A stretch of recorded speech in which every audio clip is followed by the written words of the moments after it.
This IPL video on the subject of goals follows our normal approach, which is first of all become aware, secondly analyze, thirdly understand, and fourth practice or decide what is the best direction to take now you understand a subject. So let's talk about goals. Now, goals are actually part of human nature. It is very natural for people as individuals and societies in groups to set goals for each other. You will experience that perhaps New Year's Eve is approaching. As I record this, the new year of 2024 is approaching, and quite a lot of people will be setting New Year's resolutions for themselves. And who knows how long those resolutions will last, and they will probably cover things like save money, lose weight, all sorts of stuff. But those are individual goals, if you like. Now, in business, it's much more common to have a thing called SMART goals. And I think it's important to understand what those are and why they exist. So it all started with a chap called George Doran in 1981, and he was the director of corporate planning in the Washington Water Company.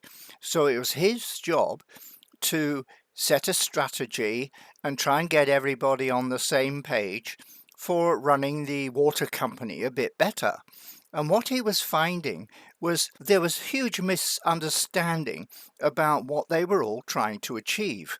And some people seemed to be deliberately trying to avoid achieving anything and just sitting there comfortably and having a nice job. So he thought, how are we possibly going to have objectives which involve goals and get everybody on the same page?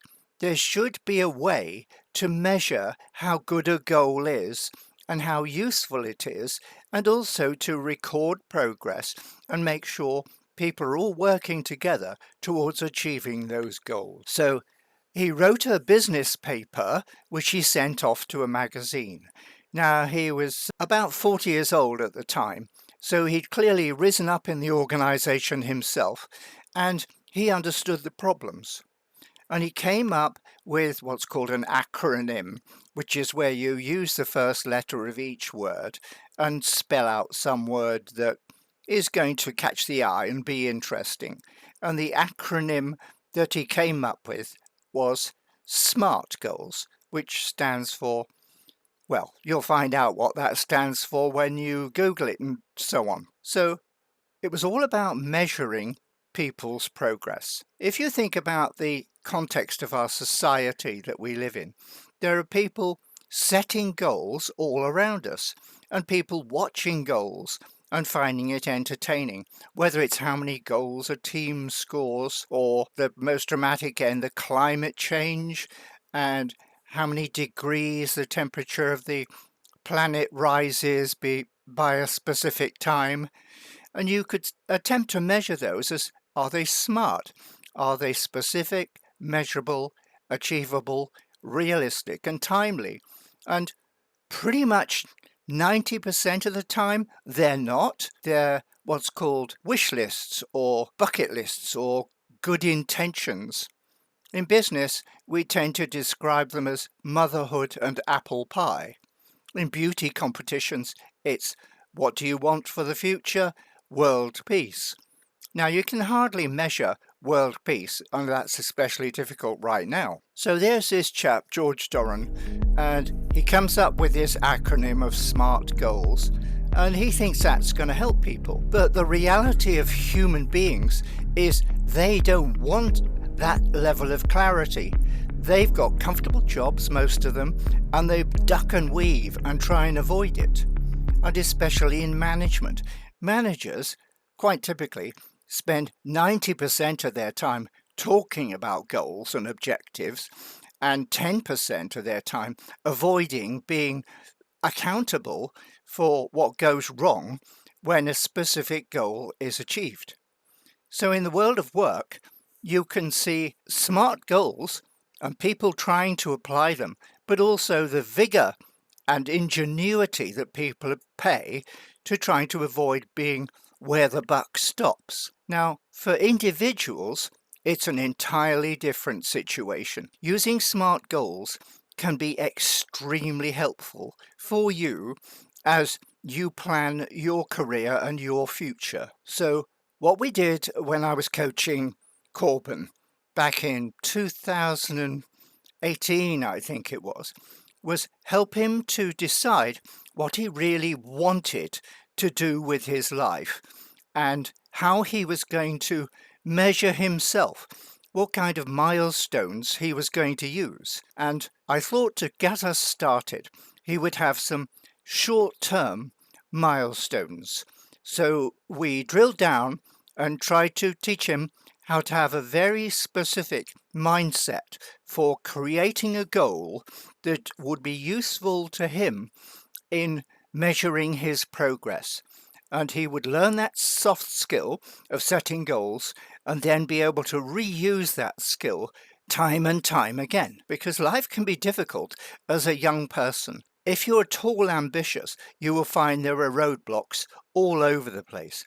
So SMART goal setting, I encourage you to learn it. And to help you with that, there's a link in the description for this video.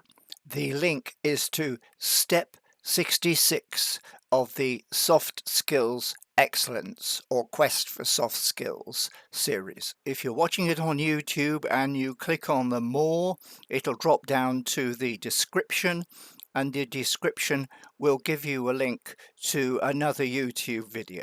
Or alternatively, you can wait till the end of this particular video and there'll be an end card, and you can click on that end card and watch Corben having a go at setting goals. So good luck with it. Become aware, analyze, understand, and practice SMART goal setting. It's the beginning of career planning and having a strategic planning process towards your career. And by strategic, we start with goals, then strategy, then tactics, then milestones, then actions, and finally governance. So we'll be covering that in subsequent videos.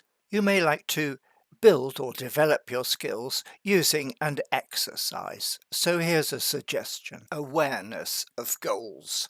So you pick a newspaper article or listen to a speech, let's say on the radio or the television, and try and score it for, does it contain goals or intentions or objectives?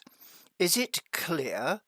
Would it satisfy George Duran's SMART tests of specific, measurable, achievable, realistic, and timely?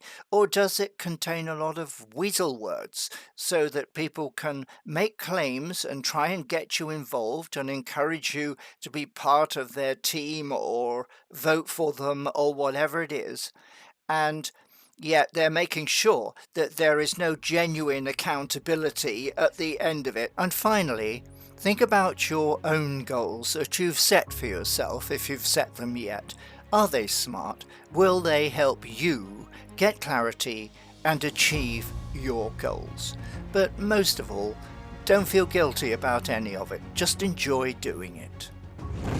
And as always, party on, because this is you working on your better future.